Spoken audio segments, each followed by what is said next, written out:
কাছে 12টা হোল্ডিং সেন্টারে আরো 1800 অপেক্ষা করছে। ডেলি ওপারে পাঠাচ্ছি। থাকবে না কেউ, নিশ্চিন্ত থাকুন, আপনারা থাকবেন। ধরো আর বিএসএফ কে দাও, নো জেল। আমাদের টাকাতে অন্নপূর্ণা যোজনা হবে, প্রধানমন্ত্রী সূর্য ঘর হবে, বার্ধক্য ভাতা বিধবা ভাতা বাড়বে, বেকার যুবক যুবতী চাকরি পাবে, ভাঙা স্কুলটাকে সোজা করব, পানীয় জলের আরো ব্যবস্থা করব। কিন্তু ওই লোকগুলোকে জেলের খাওয়ার কাপড় ওষুধ দিতে পারবো না। আমি 10,000 বের করেছি। আমার কাছে 12টা হোল্ডিং সেন্টারে আরো 1800 অপেক্ষা করছে। ডেলি ওপারে পাঠাচ্ছি। থাকবে না কেউ, নিশ্চিন্ত থাকুন, আপনারা থাকবেন। মাননীয় বিরোধী দলনেতা, আজকের বক্তৃতা আপনার ছিল আপনার ওই কমিউনিস্ট আন্দোলনের মতো, পশ্চিম বাংলার বিরোধী দলনেতার মতো বক্তব্য ছিল না। আপনার মস্তিষ্কে কার্ল মার্কস আর হৃদয়ে লেনিন অথবা মাও সেতুং কাজ করছিল, যারা একটা সময় বলেছিল নেতাজিকে তোজর কুকুর, আর রবীন্দ্রনাথ ঠাকুরকে বলেছিল বুর্জুয়া কবি। তাদের কাছ থেকে উপদেশ আমরা নেব না। আপনি বলছেন এখানে এই হচ্ছে, তা বাংলাদেশে রবীন্দ্রনাথ ঠাকুরের স্মৃতিচিহ্ন মুছেছে, বললেন না কেন? অবনীন্দ্রনাথ ঠাকুরের বাড়ি আক্রান্ত, বললেন না কেন? সত্যজিৎ রায়ের বাড়ি আক্রান্ত, বললেন না কেন? অসংখ্য তালিকা আছে, লম্বা লিস্ট।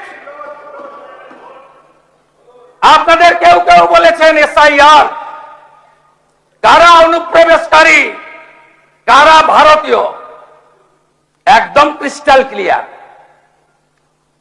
কারা অনুপ্রবেশকারী আপনারা আগে দেখতে পাচ্ছিলেন না। আমরা ভারত সরকারের আইন কার্যকর করেছি। ধরো আর বিএসএফ কে দাও, নো জেল। আমাদের টাকাতে অন্নপূর্ণা যোজনা হবে, প্রধানমন্ত্রী সূর্য ঘর হবে, বার্ধক্য ভাতা বিধবা ভাতা বাড়বে, বেকার যুবক যুবতী চাকরি পাবে, ভাঙা স্কুলটাকে সোজা করব, পানীয় জলের আরো ব্যবস্থা করব। কিন্তু ওই লোকগুলোকে জেলের খাওয়ার কাপড় ওষুধ দিতে পারবো না। আমি আপনার কাছে হিসাব পাঠিয়ে দেব, কোন ভারতীয় দুশ্চিন্তা নেই,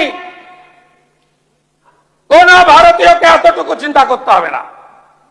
তিনি যে ধর্মের হন, যে সম্প্রদায়ের হন, যে দলেরই হন, সিএ এর আওতায় যারা আসেননি, বাকি যারা ঢুকে পড়েছেন, এখনো অবধি আমি 10,000 বের করেছি। আমার কাছে 12টা হোল্ডিং সেন্টারে আরো 1800 অপেক্ষা করছে। ডেলি ওপারে পাঠাচ্ছি। থাকবে না কেউ, নিশ্চিন্ত থাকুন, আপনারা থাকবেন। আপনি যদি মনে প্রাণে ভারতীয় হন, আপনি যে ধর্ম মানুন, যে দল করুন, আপনার কিচ্ছু হবে না। কিন্তু ভোট ব্যাংকের জন্য আমরা এই জিনিস বরদাস্ত করব না। আপনাদের কাছে আমি প্রশ্ন করতে চাই, কেন বিএসএফ কে জমি দেননি? কেন জমি দেননি আপনি? কোথায় কোথায় বিএসএফ কে এইখান থেকে দাঁড়িয়ে আগের মুখ্যমন্ত্রী বিএসএফ কে কদর্য ভাষায় আক্রমণ করেছে। এখানে প্রস্তাব এনেছে বিএসএফ এর বিরুদ্ধে, জমি দিয়ে তারপরে নিন্দা করতে পারতেন। শুনে রাখুন, এখন অবধি 142.79 একর জমি দিয়েছি।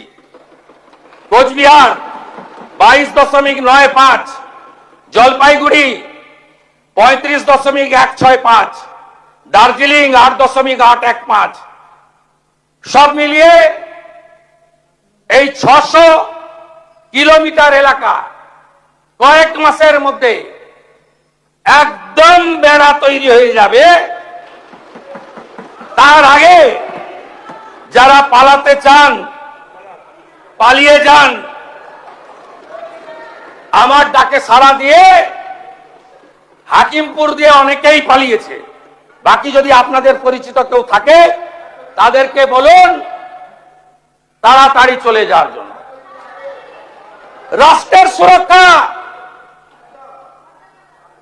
রাষ্ট্রের নিরাপত্তা আর বাংলাকে সুরক্ষিত মজবুত করার জন্য এই সরকারের নীতি একদম পরিষ্কার।